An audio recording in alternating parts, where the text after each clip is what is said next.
Assalamualaikum warahmatullahi wabarakatuh. Perkenalkan, saya Sayyidah Azhar Usyaikh dari program studi Ilmu Al-Quran dan Tafsir semester 4. Video ini dibuat untuk memenuhi tugas mata kuliah Stilistika Al-Quran.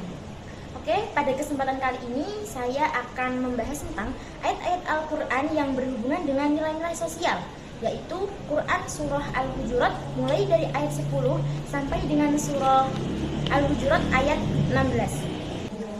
Ayat-ayat ini menjelaskan tentang bagaimana Al-Quran mengatur hubungan antar manusia, mulai dari persaudaraan, sikap saling tolong-menolong, kemudian tidak saling merendahkan, dan masih banyak kebaikan-kebaikan antar masyarakat yang lainnya.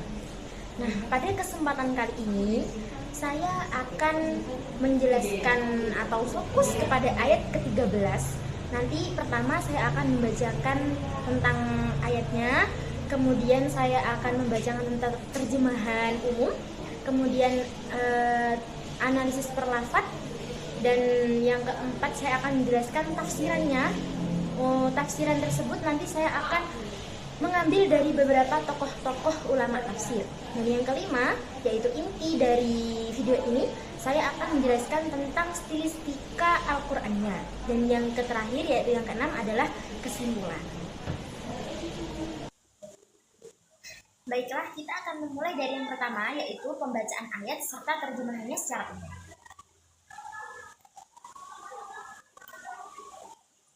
A'udzu billahi minasyaitonir rajim. Bismillahirrahmanirrahim. Innamal mu'minuna ikhwatun fa aslihu baina akhawaykum wattaqullaha la'allakum turhamun. Ya ayyuhalladzina amanu la yaskhar qaumun min qaum la yaskhar qaumun min qaumin asa an yakunu khairan minhum wala nisa'un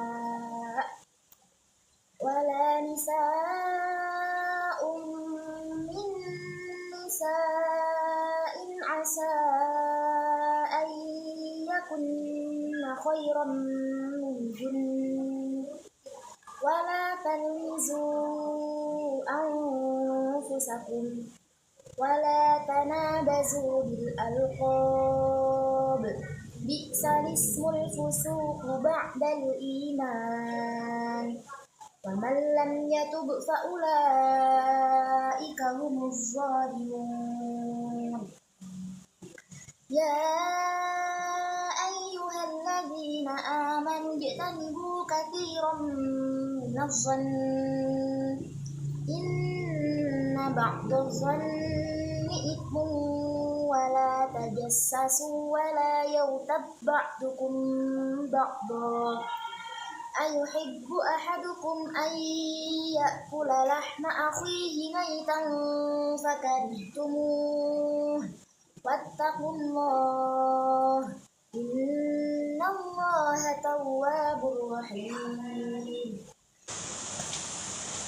Ya ayyuhan nasu inna khalaqnakum min dzakarin wa untha wa ja'alnakum syu'uban wa qabaila lita'arafu inna akramakum 'indallahi atqakum innallaha 'alimun khabir. Qalatil a'rabu amanna qul lam tu'minu walakin qulu aslamna walamma yadkhulil imanu fi qulubikum wa in tuti'ullaha wa rasulahu la yalidkum min a'malikum syai'a innallaha ghafurur rahim. Innamal mu'minuna alladzina amanu billahi wa rasulihi thumma lam yartabu wajahadu bi amwalihim wa anfusihim fi sabilillah ulaika humus shadiqun. Qul atu'allimuna allaha bidinikum wallahu ya'lamu ma fis samawati wa ma fil ard wallahu bikulli syai'in alim. Shadaqallahul azim. Baiklah, kemudian kita akan membahas tentang terjemahan umumnya ya. Bismillahirrahmanirrahim. Dengan menyebut nama Allah yang Maha Pengasih lagi Maha Penyayang. Innamal mu'minuna ikhwatun. Sesungguhnya orang-orang mukmin itu bersaudara. Fa aslihu baina akhawaikum. Karena itu, damaikanlah antara kedua saudaramu yang berselisih. Wattaqullaha la'allakum turhamun. Dan bertakwalah kepada Allah agar kamu mendapat rahmat. Itu terjemahan ayat yang ke-10. Kemudian dilanjut ke ayat yang ke-11. Ya ayyuhalladzina amanu, wahai orang-orang yang beriman, la yaskhur qaumun min qaum. Janganlah suatu kaum mengolok-olok kaum yang lain.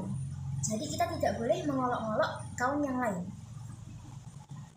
Asa ayyakunu khairan minhum wala nisa'un min nisa'in asa ayyakuna khairan minhum. Boleh jadi mereka itu orang-orang yang diperolok lebih baik dari mereka itu yang mengolok, dan jangan pula perempuan-perempuan mengolok-olok perempuan yang lain. Karena boleh jadi perempuan yang diperolok-olok itu tadi lebih baik dari perempuan yang mengolok-olok.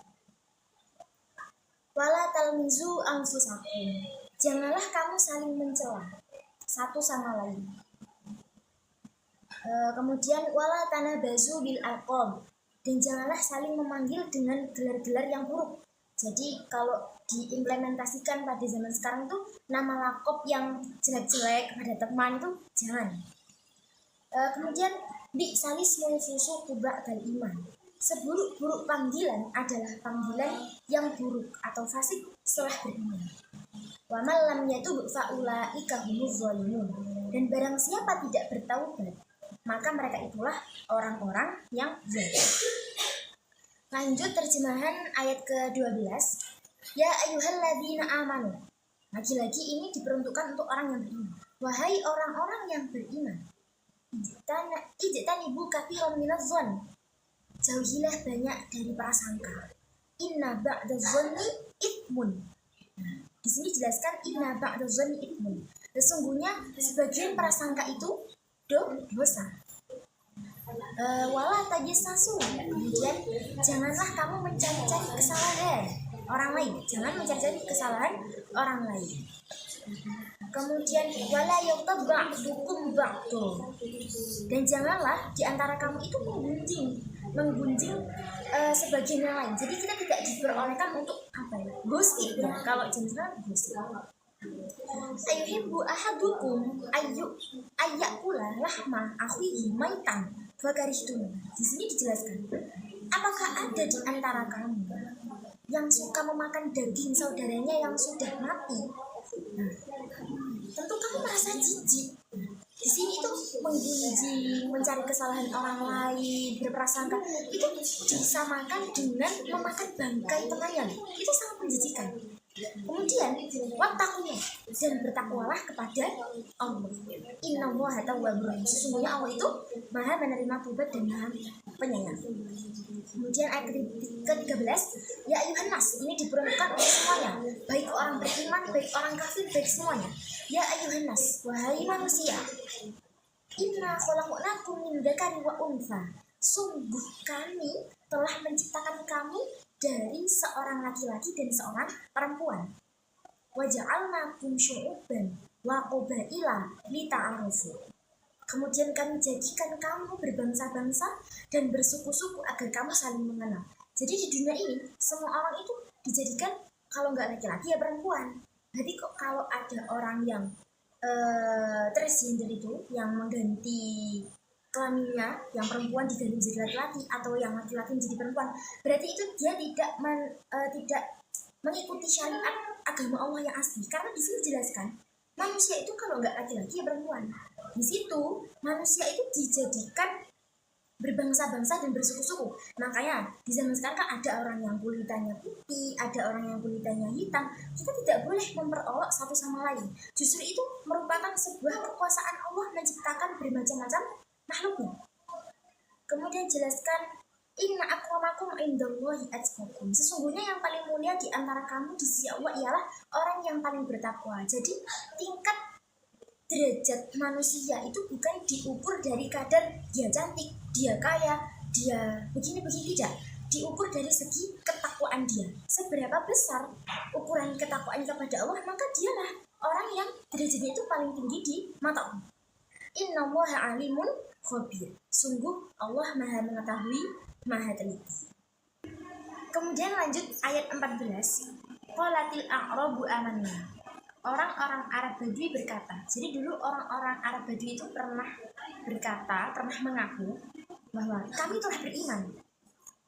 Ulang tu'minu walakin qulu aslamna. Katakanlah kepada mereka, jadi ini ayat ini turun kepada Nabi Muhammad. Nabi Muhammad itu diutus oleh Allah untuk mengatakan balik kepada orang-orang Arab Badui tersebut, kamu belum beriman, tetapi katakanlah kami telah tunduk kepada Islam. Walamma yadkhulul iman fi qulubikum. Karena iman belum masuk ke dalam hatimu. Jadi Allah itu tahu mana orang yang berkata jujur, mana yang cuman mana yang cuman dari lisan saja, itu Allah tahu. Kemudian wa in tuti'ullaha wa rasulahu la yalitkum min a'malikum syai'a. Dan jika kamu taat kepada Allah dan Rasulnya, dia tidak akan mengurangi sedikit pun pahala amal perbuatannya. Kemudian innallaha ghafurur rahim. Sungguh Allah Maha Pengampun, Maha Penyayang. Kemudian lanjut ke ayat 15. Innamal mu'minuna alladzina amanu billahi wa rasulihi tsumma lam yartabu. Sesungguhnya orang-orang yang mukmin yang sebenarnya itu, orang-orang iman yang sebenarnya itu adalah mereka yang beriman kepada Allah dan Rasulnya, kemudian mereka tidak ragu, dalam hatinya itu tidak ragu, yakin, dan mereka berjihad. Ya, terusannya wajahadu. Mereka itu berjihad. Wajahadu berjihad dengan apa? Wajahadu bi amwalihim wa anfusihim fi sabilillah. Mereka berjihad dengan harta dan jiwanya, dengan segenap harta-hartanya dan jiwanya di jalan Allah. Ulaika humus-shadiqun. Mereka itulah orang-orang yang benar. Di orang-orang iman sing sebenarnya itu bagaimana sih? Yaitu orang-orang yang beriman kepada Allah dan Rasul. Di dalam hati itu tidak ada keraguan sama sekali. Dan berjihadnya itu dengan harta dan juga segenap jiwanya. Kemudian ayat terakhir, ayat ke-16. Qul atu'allimunallaha bidinikum. Katakanlah Muhammad kepada mereka. Nabi Muhammad lagi-lagi diutus untuk berkata kepada orang-orang tadi, apakah kamu akan memberitahukan kepada Allah tentang agamamu atau keyakinanmu? Wallahu ya'lamu ma fis samawati wa ma fil ardi. Padahal Allah mengetahui apa yang ada di langit dan apa yang ada di bumi. Jadi Nabi Muhammad itu diutus oleh Allah untuk menyampaikan kepada orang-orang Arab Badui tadi itu sebagai kata sindiran. Apakah kamu mau memperkenalkan agama kepercayaanmu kepada Allah? Padahal Allah itu lebih tahu dari apa yang kamu tahu. Wallahu bikulli syai'in alim. Allah itu maha mengetahui segala sesuatu. Kesimpulan singkat dari Quran Surah Al-Hujurat ayat 10 sampai dengan 16 ini yaitu yang pertama, Surah Al-Hujurat ayat 10 itu menjelaskan tentang orang-orang mukmin itu semuanya bersaudara. Jadi semuanya itu bersaudara, tapi dalam tanda kutip orang-orang yang mukmin. Kemudian ayat ke-11 itu menerangkan tentang larangan menghina dan merendahkan sesama manusia. Itu ayat ke-11. Kemudian yang ayat ke-12 yaitu larangan berprasangka, yaitu berprasangka buruk, kemudian tajassus atau mencari-cari kesalahan orang lain, dan yang terakhir adalah ghibah, kita tidak boleh menggunjing, mengomentari atau membicarakan kejelekan orang lain. Kemudian yang ayat ke-13, manusia itu diciptakan berbeda-beda untuk saling mengenal, bukan untuk saling mengolok. Berbeda-bedanya manusia di dunia ini itu adalah sebuah anugerah dari Allah untuk kita nikmati bersama, untuk menjadi sebuah keharmonisan, tapi bukan sebagai tanda untuk mengolok-olok orang lain atau merendahkan orang lain. Kemudian yang ke-14 yaitu menjelaskan tentang orang Arab Badui, orang-orang Arab Badui yang mengaku beriman tapi ternyata mereka belum beriman secara sempurna. Jadi di sini itu dijelaskan bahwa Allah itu lebih tahu mana hambanya yang berkata jujur dan mana hambanya yang berbohong. Allah itu benar tahu. Padahal meskipun kita menutup-nutupi, itu kan masalah hati. Jadi yang tahu adalah Allah semata. Kemudian dilanjut dengan ayat ke berapa tadi? 15. Ayat ke-15 itu adalah ciri-ciri orang yang beriman sejati. Yang tadi dijelaskan yaitu orang-orang yang beramal sholih. Kemudian orang-orang yang berimannya itu mantap tanpa keraguan kepada Allah dan juga Rasulnya, juga berjihad dengan harta dan juga segenap jiwanya. Kemudian ayat yang terakhir yaitu Allah Maha mengetahui segala isi hati manusia. Jadi meskipun kita itu menutup-nutupi seperti apa, Allah itu tetap bahkan tahu. Mungkin memang orang lain itu tidak tahu, tapi Allah pasti akan tahu. Dan kunci dari video kali ini saya itu membahas fokusnya kan ke ayat 13, yaitu pusat kemanusiaan, yang membahas ayat yang membahas tentang pusat kesetaraan manusia secara universal, yaitu yang dijelaskan tadi kan manusia diciptakan berbeda-beda untuk saling mengenal, laki-laki dan perempuan tadi untuk saling mengenal, bukan untuk saling menghina satu sama lain. Baiklah, kita akan lanjut ke makna perlafadznya dari Quran surah Al-Hujurat ayat 13 ini. Yang pertama itu ada lafadz ya ayyuhan nasu, wahai manusia. Kenapa di sini menggunakan redaksi anas? Karena yang dituju adalah seluruh manusia, bukan hanya orang-orang yang beriman saja, bukan hanya orang-orang kafir, bukan hanya orang-orang yang tidak beragama. Ini semuanya, bukan hanya laki-laki, bukan hanya perempuan. Yang dituju di sini adalah semua manusia, dari kalangan laki-laki, perempuan, miskin, kaya, semuanya pokoknya. Kemudian yang kedua yaitu inna khalaqnakum, sungguhnya kami menjadikan atau menciptakan kalian. Di sini itu memiliki pengertian bahwa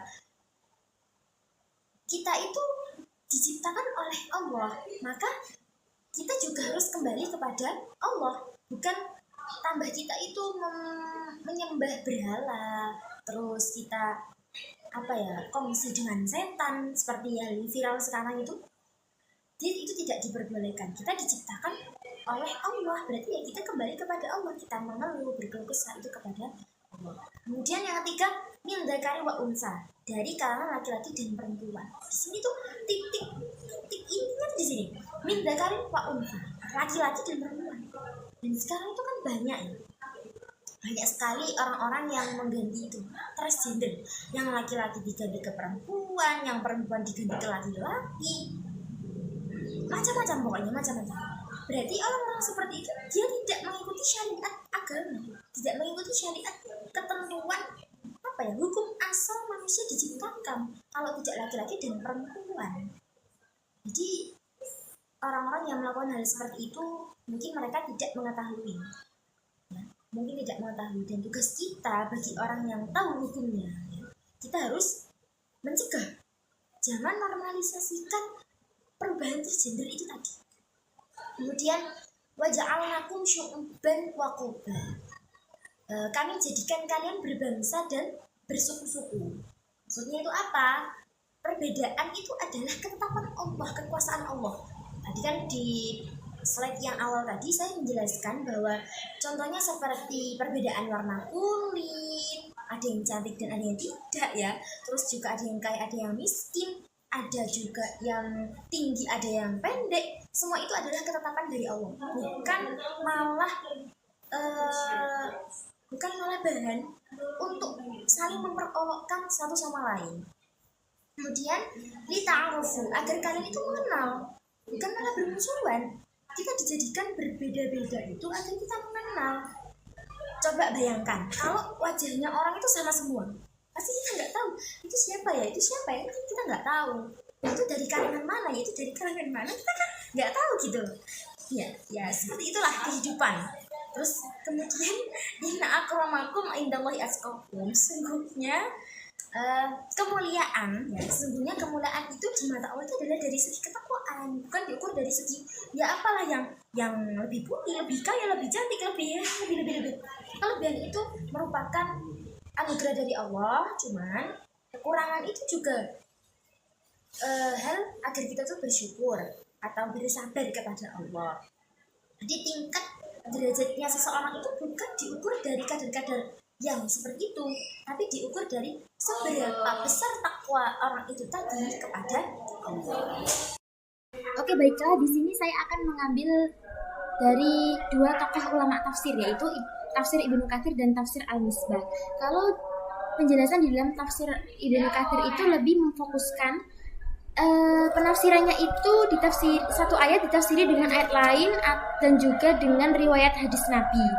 Jadi lebih spesifik kepada makna-makna tekstualnya.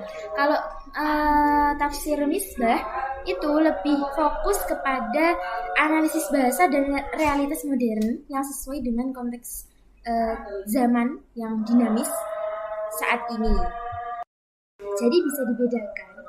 Jadi bisa dibedakan antara tafsir Ibnu Katsir dan tafsir Al-Misbah itu terletak dari segi mananya. Kalau tafsir Ibnu Katsir itu lebih berfokus pada apa sih makna ayat menurut Nabi dan pada generasi awal di situ apa sih maknanya. Tapi kalau tafsir Al-Misbah itu lebih berfokus kepada bagaimana ayat ini bekerja dalam kehidupan sehari-hari. Jadi di sini saya menggunakan dua pendekatan tafsir. Ibnu Katsir itu termasuk tafsir klasik, kalau tafsir Al-Misbah itu termasuk tafsir kontemporer. Kenapa saya mengambil dua tafsir ini? Karena menurut saya penting bagi kita untuk mengetahui bagaimana pandangan ulama klasik dan juga bagaimana pandangan ulama modern dalam menyikapi beberapa ayat. Contohnya ya seperti ini tadi, ayat yang sudah saya ambil, yaitu Quran Surah Al-Hujurat ayat 13. Makna-maknanya antara dua penafsir ini bukan bersinggungan, tapi menyelaraskan, saling melengkapi. Yang satunya melihat dari segi teksnya bagaimana dulu di ayat-ayat tersebut itu dimaknai, tapi kalau yang tafsir kontemporer yang Al-Misbah tadi bagaimana ayat itu bekerja dalam kehidupan sehari-hari. Jadi dari dua konsep ini kita dapat belajar bagaimana caranya kita memahami ayat agar tidak kaku. Kalau kita terlalu fokus kepada klasik saja tapi tidak mengikuti perkembangan zaman sekarang, kita bisa kaku. Tapi kalau kita mengikuti perkembangan zaman sekarang saja tanpa acuh tak acuh sama yang klasik, itu juga bisa menyesatkan. Selain itu ada beberapa penafsiran tambahan yang dijelaskan di dalam kitab tafsir Ibnu Katsir ini, yaitu yuqalu ta'ala mukhbiran linnas annahu khalaqahum min nafsin wahidatin wa ja'ala minha zawjaha. Jadi di situ Allah itu Allah berfirman bahwasanya manusia itu diciptakan itu dalam satu jiwa. Kemudian dalam satu jiwa itu Allah menciptakan pasangannya. Terus ada tulisannya wahuma Adam wa Hawa. Jadi di situ Adam dipasangkan dengan Hawa. Selain itu waja'alahum syu'uban. Dijadikannya juga kabilah-kabilah. Nah, kabilah-kabilah tersebut wahia a'ammu minal qabail. Kabilah yang lebih berbangsa. Syu'ub kan bangsa. Wahia a'ammu minal qabail. Bangsa tersebut itu lebih umum daripada kabilah-kabilah yang lain. Kabilah itu ya kayak satu kaum gitu loh. Itu tuh lebih umuman syu'ub tadi. Nah, kenapa? Karena wabak dal qabail muratibun akhir. Setelah kabilah itu ada beberapa tingkatan yang lain seperti kal fasoila, wal asyairo, wal amairo. Nah, di situ tingkatannya itu dijelaskan ada suku-suku kecil, kemudian juga ada sebuah marga, ada suku-suku yang besar juga, dan juga dan juga tingkatan-tingkatan yang lain seperti itu. Di dalam tafsir Ibnu Katsir ini juga dijelaskan ada riwayat hadis yang saya sangat menyukai hal ini. Bunyinya seperti ini: ta'allamu min ansabikum, ta'allamu min ansabikum ma taswilu nabihi arhamakum. Jadi pelajarilah dari nasab-nasab kamu itu agar kamu itu bisa menyambung tali silaturahmi. Kemudian lanjutannya, fa inna silaturahmi mahabbatun fil ahli. Karena sungguhnya silaturahim itu bisa memupuk rasa cinta kasih kepada sesama keluarga, sesama gak harus keluarga, orang lain, saudara-saudara yang lain, dan juga mansaatun fil mal, mansaatun fil akari, juga bisa menambah rezeki, menambah harta, dan juga bisa menambah umur gitu. Kemudian kita akan membahas tentang analisis stilistika atau balaghahnya. Secara singkat di sini saya hanya mengambil 4 poin saja. Yang pertama yaitu lafaz ya ayyuhan nas. Itu merupakan panggilan universal atau panggilan yang ditujukan kepada seluruh manusia, baik orang-orang kafir atau orang-orang yang beriman, semua. Ini segi keindahan tersendiri. Jadi Allah itu menurunkan ayat ini ditujukan kepada seluruh manusia, bukan hanya manusia-manusia tertentu saja. Kemudian poin yang kedua itu yaitu kontras makna, yaitu perbedaan suku dan bangsa itu tadi. Standarnya juga dari ketakwaan. Jadi perbedaan suku dan perbedaan bangsa Allah menciptakannya itu memang untuk kita itu saling mengenal.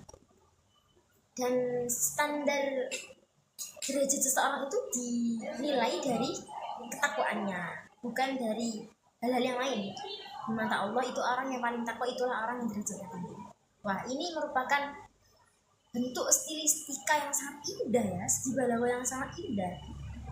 Allah itu memang maha di atas segala maha.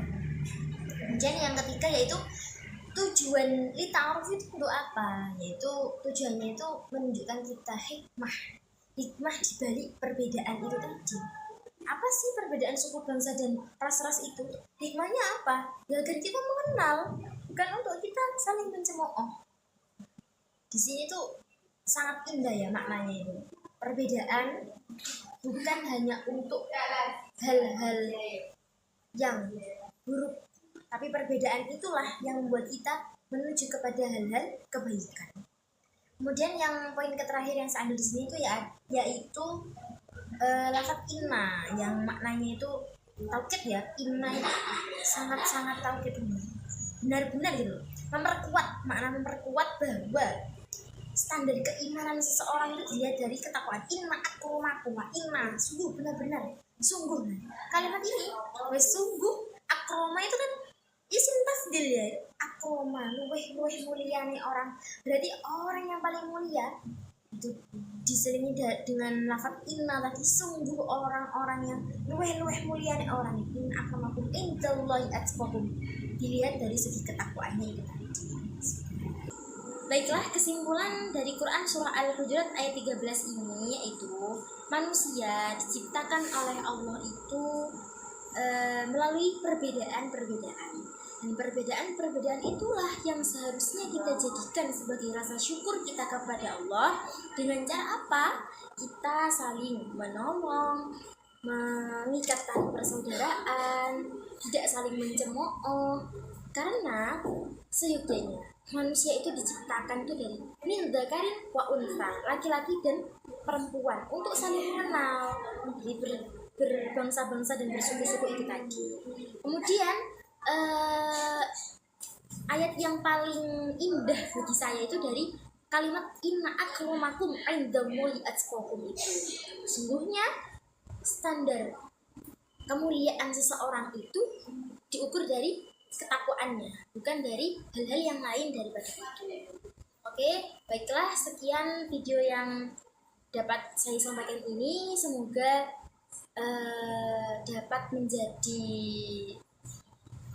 dapat menjadi manfaat bagi semua yang melihat. Mohon maaf juga jika masih banyak kesalahan dan kekurangan. Saya juga mohon kritik dan sarannya, dan mohon maaf atas segala perlakuan atau kata-kata saya yang kurang berkenan di hati para penonton nantinya.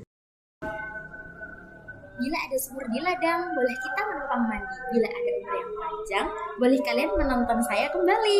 Sekian dari saya. Wassalamualaikum warahmatullahi wabarakatuh.